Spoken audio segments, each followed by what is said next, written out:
বুধবার মধ্যরাতে দুর্বৃত্তের হামলার শিকার হয়েছেন সাইফ আলী খান। মুম্বাইয়ের পশ্চিম বান্দ্রার নিজ বাসায় দুর্বৃত্তরা হামলা চালায় সাইফের ওপর।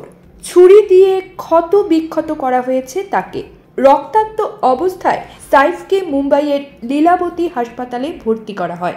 অস্ত্রোপচারের পর আইসিইউতে নেওয়া হয়েছে তাকে। তবে অস্ত্রোপচারের পর এখন শঙ্কামুক্ত তিনি। চিকিৎসকরা জানিয়েছেন, অস্ত্রোপচারের পর পর্যবেক্ষণের জন্য আইসিইউতে নেওয়া হয়েছে সাইফ আলী খানকে। আগামীকাল সকালে শারীরিক অবস্থা পর্যবেক্ষণ করে পরবর্তী সিদ্ধান্ত নেওয়া হবে। তবে প্রাথমিকভাবে ধারণা করা হচ্ছে 2 দিন পর বাড়িতে নেওয়া হতে পারে সাইফকে। সাইফ আলী খানের জনসংযোগ টিমের পক্ষ থেকে বৃহস্পতিবার দুপুরে এক বিবৃতি প্রকাশ করে জানানো হয়, সাইফ আলী খানের অস্ত্রোপচার সম্পন্ন হয়েছে এবং এখন তিনি বিপদমুক্ত। এই মুহূর্তে তিনি ধীরে ধীরে সেরে উঠছেন। চিকিৎসকরা সব সময় নজর রাখছেন।